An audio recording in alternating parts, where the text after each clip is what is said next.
Hello everyone. आज का topic गाय के गोबर के कंडों से प्रीमियम क्वालिटी का कंपोस्ट 70 दिनों में कैसे तैयार करें। ये एक बेस्ट रेसिपी है जो हमारे किसान भाई फॉलो करते हैं, जिससे वीड्स की समस्या नहीं आएगी, अर्थवर्म्स भी कंपोस्ट में पनपेंगे और आपको इसे बनाने में आनंद आएगा, ये गारंटी है मेरी। चलिए वीडियो स्टार्ट करते हैं। मैं हिल्डा हूँ और मेरे चैनल और मेरे गार्डन में आपका बहुत बहुत स्वागत है। मैं ये कुछ देसी गाय के कंडे लेके आई। जब आप कंडे या उपले या काउडंग केक लेके आओ तो इन 3 बातों का ध्यान रखना ज़रूरी होगा। पहले कि आप हो सके तो देसी गाय के उपले लाना, नहीं मिले तो फिर भैंस के ले लेना। दूसरी बात कि इन उपलों को कम से कम 6 महीने या साल पुराना होना चाहिए। ये उपले 6 महीने पुराने हैं। तीसरी बात कि इन कंडों को सूखा मत यूज़ करना। इन तीनों पॉइंट्स को मैं आगे एक्सप्लेन करूँगी। अगर आप सिटी में रहते हो तो कंडे मिलना मुश्किल हो सकता है। आप अपने दूध वाले भैया से या कोई गौशाला से ले सकते हो।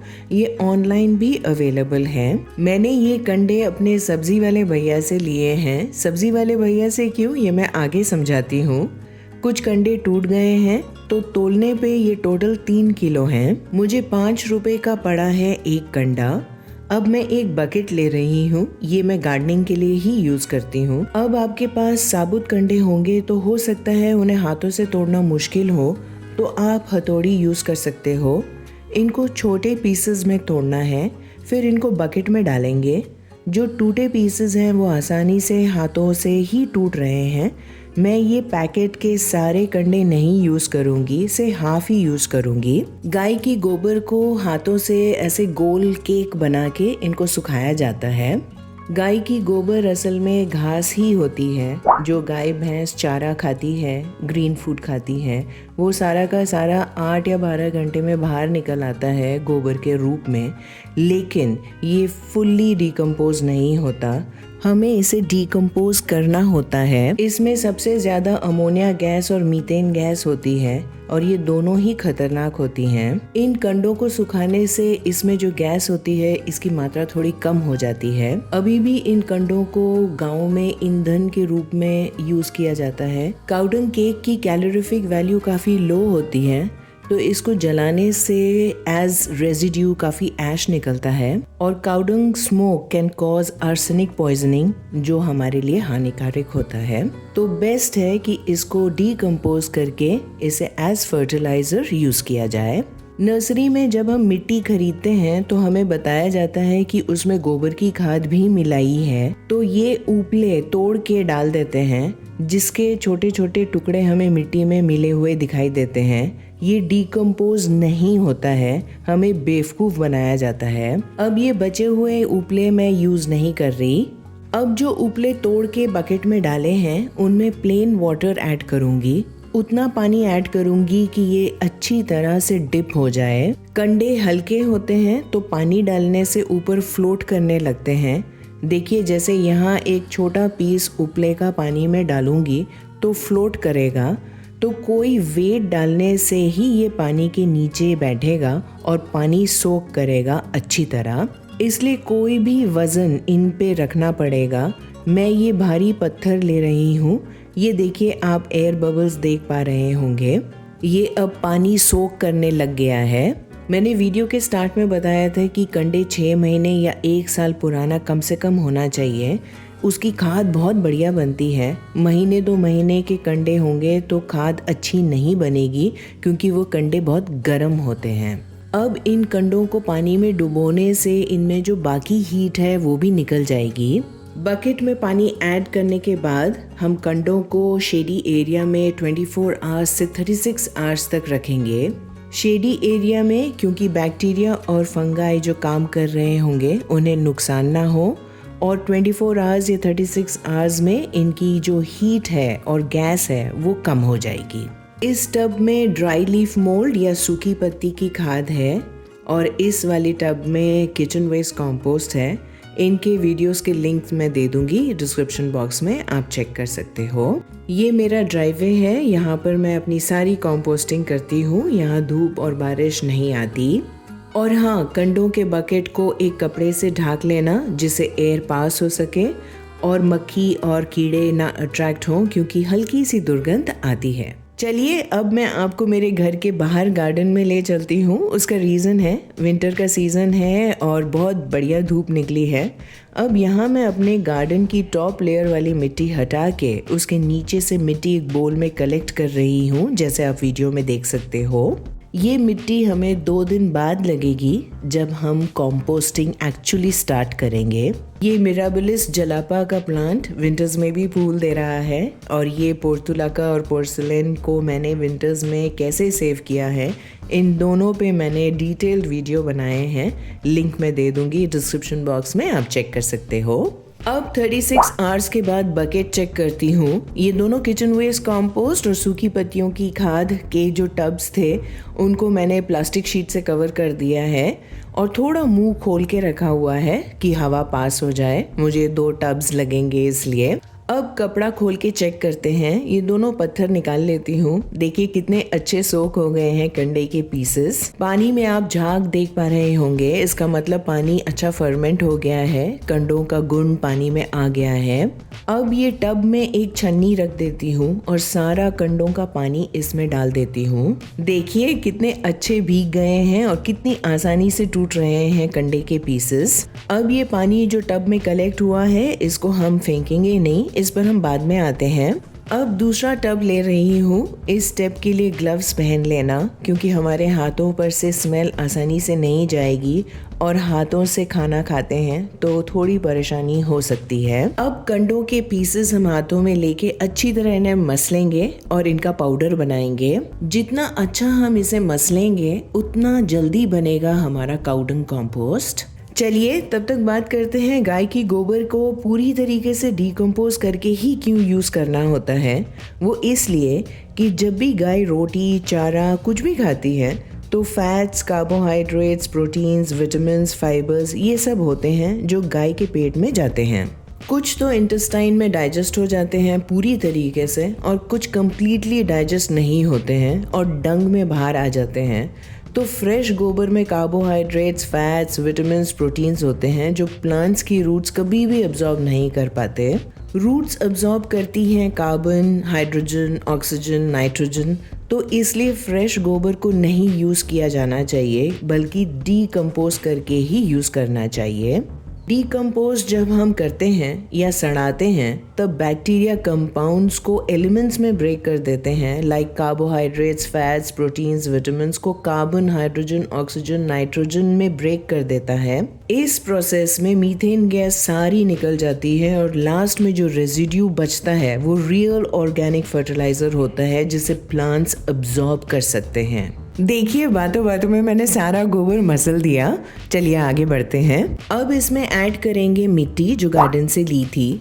मैं अंदाजे से ऐड कर रही हूँ, कम ज़्यादा होने से कोई प्रॉब्लम नहीं होगी।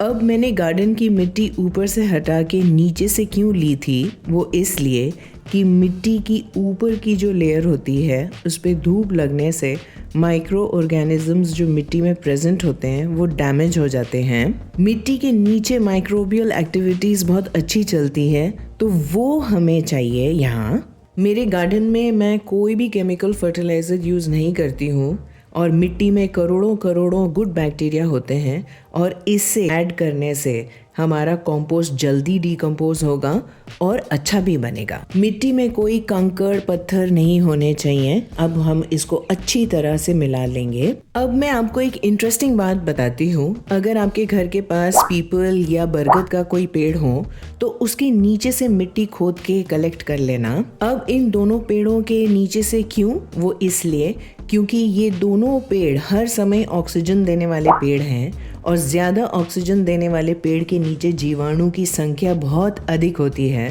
तो इन दोनों पेड़ों के नीचे सबसे ज़्यादा जीवाणु होते हैं। ये ही जीवाणु हमारे खाद और बाद में हमारे पौधों में चाहिए। अब दूसरी चीज़ जो ऐड कर रही हूँ वो है गुड़। ये 100 ग्राम गुड़ है। इसको रात को ग्रेट करके पानी ऐड करके रख दिया था। इसका मैं हाफ क्वांटिटी ले रही हूँ। इसको हम हमारे खाद में ऐड करेंगे। अब इंटरेस्टिंग बात बताती हूँ। 1 ग्राम गाय के गोबर में कई करोड़ माइक्रोब्स होते हैं। तो ये माइक्रोब्स जब गुड़ के साथ क्रिया करेंगे तो वो करोड़ों की संख्या दुगनी तुगनी हो जाएगी। गुड़ फर्मेंटेशन का प्रोसेस बढ़ा देता है, एक कैटलिस्ट के जैसे काम करता है। और तीसरी चीज जो ऐड करेंगे वो है छाछ, खट्टी छाछ। आप खट्टी दही भी ले सकते हो। ये खट्टी होने के कारण इसमें लैक्टोबैसिलस जो बैक्टीरिया है ये पर्याप्त मात्रा में मिलेगी, जो फ्रेंडली और गुड बैक्टीरिया है, जो डीकम्पोजिशन की प्रक्रिया को स्पीडन अप करेगा और हमारी कंपोस्ट बहुत बढ़िया क्वालिटी की बनेगी। अब अच्छे से इसे मिक्स करेंगे। हमें ध्यान रखना है कि गोबर में 70% मॉइस्चर होना चाहिए। देखिए, गोबर हटाने से टब के नीचे पानी नीचे कलेक्ट नहीं हो रहा, इसमें परफेक्ट मॉइस्चर है अभी। तो हम कह सकते हैं कि अंदाजे से 1.5 किलो सूखे गोबर को भिगोने के बाद आधा किलो मिट्टी, 100 ग्राम गुड़ का पानी और 150 ml छाछ डाला है। बाकी 100 ग्राम गुड़ का पानी में रख देती हूँ, ये खराब नहीं होगा। अब इस टब को शेडी एरिया में कवर करके रख देते हैं, गुड़ का पानी कवर करके इसी के ऊपर रख देती हूँ। अब जो हमने कंडों का पानी भिगोने के बाद साइड में रखा था उसको हम 4 गुना नॉर्मल पानी डाल के डाइल्यूट करेंगे यूज करने से पहले। मतलब 1:4 का रेशियो होगा। आप 5 लीटर पानी भी डाल सकते हो, मतलब 1:5 भी कर सकते हो। इसको डाइल्यूट करने से पहले मैं थोड़ा सा ये लिक्विड फर्टिलाइजर इस कंटेनर में कलेक्ट करके रख देती हूँ साइड में। इसका क्या यूज करूँगी ये मैं वीडियो में आगे आपको बताऊंगी। इसको भी मैं ड्राइवे में टब के वहाँ रख देती हूँ। अब इस लिक्विड फर्टिलाइजर को डाइल्यूट करके मैं अपने बाहर वाले गार्डन में डालूंगी। इस पानी में प्रचुर मात्रा में nitrogen, phosphorus, potassium, calcium, magnesium, nitrogen, iron पाया जाता है। तो चलिए बाहर गार्डन में चलते हैं। वहाँ मैंने डिसाइड किया है कि इसका रेशियो 1:5 करूँगी क्योंकि विंटर टाइम है। हमें ये ध्यान देना होता है जब हम ये लिक्विड फर्टिलाइज़र गार्डन में या गमलों में ऐड करते हैं तब मिट्टी सूखी होनी चाहिए ताकि प्लांट्स इसे जल्दी और फुल्ली अब्जॉर्ब कर सकें। मग से पानी लेकर सारे गार्डन में ये लिक्विड फर्टिलाइज़र दे दिया। आप देख पा रहे होंगे कि मेरे गार्डन की मिट्टी काफ़ी सूखी है, तो ये परफेक्ट टाइम है ये लिक्विड फर्टिलाइज़र गार्डन में देने के लिए। इसको हम 15 दिन तक स्टोर करके रख सकते हैं। उसके बाद इसमें से स्मेल आने लग जाएगी और इसका गुण भी कम हो जाएगा और रिजल्ट हमें कम मिलेगा। अब 4 दिन बाद चेक करते हैं, टब खोलते हैं, खाद को अच्छे से ऊपर नीचे करते हुए कोई भी लम्स है तो मसल देंगे। जितना मुलायम होगा उतना अच्छा और जल्दी बनेगा हमारा कंपोस्ट। अब मैं पहले गुड़ का पानी थोड़ा ऐड करूंगी और उसके बाद थोड़ा जो लिक्विड फर्टिलाइजर हमने साइड में कंटेनर में रखा था उसे ऐड करूंगी। अब इसके बदले आप गौमूत्र भी ऐड कर सकते हो। देसी गाय का गौमूत्र जिसके पीठ पर हम्प होता है, जर्सी गाय का नहीं। गौमूत्र ऐड करने से हमारा कंपोस्ट और जल्दी डीकम्पोज होगा। मैं अरेंज नहीं कर पाई इसलिए लिक्विड फर्टिलाइजर ही ऐड कर रही हूँ, ये भी काम करेगा। एक इंटरेस्टिंग बात बताती हूँ कि गौमूत्र में कोई एक्सपायरी डेट नहीं होती। ये 5 साल, 10 साल, 50 साल खराब ही नहीं होता, तो आप इसे खरीद के रख सकते हो। अब ये दोनों गुड़ और लिक्विड काउडंग फर्टिलाइजर ऐड करने के बाद मैं बचा हुआ छाछ ऐड करूंगी। मैंने 1/2 लीटर पैकेट लाया था, थोड़ा फर्स्ट टाइम ऐड किया था और बाकी ऐड करूंगी जो अभी और खट्टी हो गई है। अब ये सारा छाछ मैं ऐड कर दूंगी, ये ध्यान देते हुए कि 70% खाद हमारा मॉइस्ट होना चाहिए और अगर टब को मैं साइड में करूं तो कोई भी ये लिक्विड्स ना बहे। अब 1 वीक बाद एक और चीज़ ऐड करूंगी जिससे हमारा कंपोस्ट जैसे हमारे किसान भाई बनाते हैं वैसे बनेगा, एकदम ताकतवर। अब अच्छे से मिक्स करने के बाद मैं टब को हल्का सा खोल के ड्राइवे में रख दूंगी क्योंकि अब मैं 1 हफ्ते के बाद इसको चेक करूंगी। अब 1 वीक हो गया है, मैंने गुड़ के पानी को इस बॉटल में डाल दिया था। चेक करते हैं प्रोग्रेस। कोई स्मेल नहीं आ रही, कंपोस्ट मुलायम और डार्क ब्राउन होते जा रहा है। जब भी खोलें अच्छे से ऊपर नीचे मिक्स करें जिससे एयर अच्छी तरह पास हो। अब जो चीज़ ऐड करूँगी बोला था वो है बेसन से 150 ग्राम्स ऐड कर रही हूँ। बेसन डालते ही जो नाइट्रोजन युक्त है ये भोजन बनेगा हमारे माइक्रोब्स जो गुड़ डालने से बढ़ गए होंगे। बेसन डालने के बाद हमारा कंपोस्ट इतना अच्छा बनेगा और इसमें जो भी वीड्स के जो सीड्स होंगे वो भी नहीं रहेंगे, जो समस्या गोबर की खाद डालने से ज़्यादातर आती है। ये सही तरीका है काउडंग कंपोस्ट बनाने का। फिर थोड़ा गुड़ का पानी और लिक्विड फर्टिलाइज़र ऐड करूँगी मॉइस्ट करने के लिए। अगर आपको लगे कि आपके कंपोस्ट में पानी या मॉइस्चर ज़्यादा हो गया है तो मिट्टी ऐड कर लेना। चलिए तब तक बताती हूँ कि गोबर की खाद में NPK का रेशियो 3:2:1 यानी नाइट्रोजन 3%, फॉस्फोरस 2%, पोटेशियम 1% और इसमें 18 के 18 एलिमेंट्स मौजूद होते हैं। और ये इस पर भी निर्भर करता है कि गाय या भैंस को किस किस्म का चारा खिलाया जा रहा है। अगर एक ही टाइप की घास खिलाई जाएगी तो जो खिलाया जाएगा वही तो बाहर निकलेगा। इसलिए रंग बिरंगा चारा खिलाया जाए, यानी कि सब्जी या फलों के छिलके, घास, इस तरह की चीज़ें खिलाई जाएंगी तो गाय के गोबर के अंदर भी वो सब मौजूद होगा। तो सब्जी वाले पुखराज भैया सारे फलों और सब्जियों के छिलके अलग रखते हैं और पास में घर में देसी गाय पाली है तो उन लोग आके ये सब छिलके ले जाते हैं और एक्सचेंज में पुखराज भैया को कंडे दे जाते हैं। तो इस रीज़न से मैंने यहाँ से कंडे लिए। एक तो देसी गाय, दूसरा रंग बिरंगा चारा मिलता है तो कंडे भी बहुत ही अच्छे क्वालिटी के होंगे। आप ये देखना कि जब आप कंपोस्ट मुट्ठी में लोगे तो दबाने से पानी नहीं निकलना चाहिए, 70% मॉइस्चर बना रहना चाहिए। अब इसमें होल्स बना के इसे रख देती हूँ जिससे एयर फ्लो नीचे तक बना रहे। गुड़ के पानी को अभी भी मैं बाहर ही रखूँगी, अभी विंटर है तो कोई प्रॉब्लम नहीं होगी। गर्मियों में आप इसे फ्रिज में रख लेना। लिक्विड फर्टिलाइज़र को मैं अब और नहीं रखूंगी, 15 दिन के ऊपर हो गया है तो इसको डाइल्यूट करके मैं प्लांट्स में दे दूंगी। अब और एक हफ्ते के बाद चेक करेंगे। चलिए अब एक वीक बाद प्रोग्रेस चेक करते हैं। अगर आप गुड़ के पानी को बॉटल में रखें तो कैप खोल के गैस रिलीज कर लेना बीच बीच में, कुछ इस तरह, नहीं तो बॉटल बर्स्ट हो सकती है। अब हमारा कंपोस्ट और डार्क ब्राउन और मुलायम होते जा रहा है। गुड़ का पानी जो बाकी बचा हुआ था वो सारा ऐड कर देती हूँ, ये ध्यान रखते हुए कि मॉइस्चर एक्सेस में ना हो। अगर बाय चांस आपसे एक्सेस में हो जाए तो थोड़ी मिट्टी ऐड कर लेना। अब हम अच्छी तरह मिक्स करेंगे जिससे ऑक्सीजन अच्छी तरह पास हो सके, एयर फ्लो अच्छा बना रहे। देखिए पानी नीचे नहीं निकल रहा, मॉइस्चर एकदम परफेक्ट है। कोई भी लम्प्स अगर हो तो उसे मसल लेना। अब होल्स करके टब को बंद कर देंगे। अब गर्मियाँ आ रही हैं तो टब का मुंह अच्छी तरह बंद कर देना। मक्खियाँ आएंगी तो अंदर जाएंगी और फिर अंडे देंगी और अंडों से कीड़ों की समस्या आएगी, तो सावधान रहें। अब 1 महीने के बाद का प्रोग्रेस चेक करते हैं। हमारा काउडंग कंपोस्ट कितना अच्छा बन रहा है उसका साइन ये है कि हमें इसमें छोटे छोटे कई अर्थवर्म कंपोस्ट को ऊपर नीचे करते टाइम दिखाई देंगे।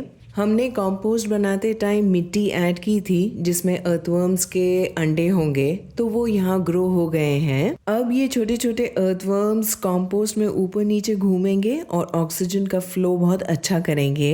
अब कंपोस्ट को ऊपर नीचे करते टाइम थोड़ा सावधान रहें कि हमारे अर्थवर्म्स को कोई नुकसान ना हो, और अगर आप अर्थवर्म से डरते हैं तो ग्लव्स जरूर पहन लेना। कंपोस्ट में मॉइस्चर लेवल ठीक है तो पानी नहीं ऐड कर रही। मैं हफ्ते में एक बार कंपोस्ट को ऊपर नीचे किया करती थी और मॉइस्चर लेवल चेक किया करती थी। अब होल्स करके टब से कवर करके फिर से ड्राइववे में शेड में रख देती हूँ। अब और 15 दिन के बाद चेक कर रही हूँ, मॉइस्चर मेंटेन रहना चाहिए। अर्थवर्म सब मस्त हैं। एक इंटरेस्टिंग बात बताती हूँ, ये अर्थवर्म्स जो हैं ये देसी वैरायटी के हैं। ये मिट्टी में रास्ता बनाते हुए ऊपर नीचे जाते हैं जिससे हमारे गार्डन की मिट्टी या गमले की मिट्टी में गुड़ाई हो जाती है और ऑक्सीजन और पानी अच्छा स्प्रेड होता है जिससे हमारे प्लांट्स के रूट्स बहुत अच्छे ग्रो होते हैं। ये वो ऑस्ट्रेलियन ब्रीड वाले अर्थवर्म्स नहीं हैं जो वर्मी कंपोस्ट बनाते हैं। वो वाले फूड स्क्रैप्स खा के जो एक्सक्रीटा होता है वो वर्मी कंपोस्ट होता है। देसी वाली ब्रीड ये मिट्टी खाता है। बस अब हमारा काउडंग कंपोस्ट ऑलमोस्ट रेडी हो गया है। अब सुंदर खुशबू आ रही है, गोबर की स्मेल एकदम नहीं है।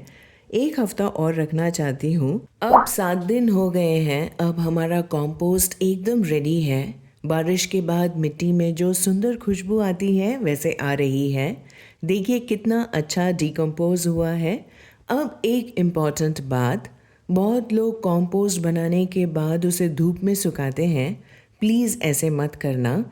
इसमें जो माइक्रो ऑर्गेनिजम्स और अर्थवर्म्स ग्रो हुए हैं वो धूप में मर जाएंगे, फिर हमारा कंपोस्ट बेकार हो जाएगा। अब जल्दी से दिखाती हूँ हमारे काउडंग कंपोस्ट को हमें प्लांट्स में कैसे देना है। 2 तरीके हैं। एक तो रूट फिलिंग, एक गड्ढा बना के उसमें आधा मुट्ठी खाद भर लेना, फिर उसे मिट्टी से कवर कर लेना। अब एक और आधा मुट्ठी गमले के दूसरे साइड सेम कर लेना। वाटरिंग का तरीका मैं अभी दिखाऊंगी। ये मेरा फाइकस का प्लांट है। दूसरा तरीका, पॉट के ऑल राउंड से मिट्टी निकाल कर फिर एक मुट्ठी कंपोस्ट डालकर फिर से मिट्टी से कवर कर लेना। दोनों तरीकों में कंपोस्ट को हम कवर कर रहे हैं मड से। इससे माइक्रो ऑर्गेनिजम्स और अर्थवर्म्स नहीं मरेंगे। और ध्यान रहे कि कंपोस्ट डालते टाइम गमले की मिट्टी ड्राई होनी चाहिए, जिससे वाटरिंग करने के बाद सारे न्यूट्रिएंट्स सूखी मिट्टी अब्जॉर्ब कर ले। अब कंपोस्ट डालने के बाद पानी इतना दें कि गमले के नीचे से पानी ना निकले, नहीं तो सारे न्यूट्रिएंट्स बह जाएंगे। और कंपोस्ट हमेशा शाम को देना, जिससे नेक्स्ट डे धूप आने से पहले रात भर में रूट्स सारे न्यूट्रिएंट्स अब्जॉर्ब कर लें। काउडंग कंपोस्ट के टब को मैं फिर से ड्राइववे में शेड में रखूँगी कवर करके, और उसका मॉइस्चर हमेशा मेंटेन करके रखूँगी, जिससे उसमें जो माइक्रो ऑर्गेनिजम्स और अर्थवर्म्स हैं वो जीवित रहें। वीडियो थोड़ी लंबी हो गई। Thank you for your time. मैं जल्द ही मिलूँगी आपको एक नए वीडियो के साथ। तब तक bye bye, take care and I love you all.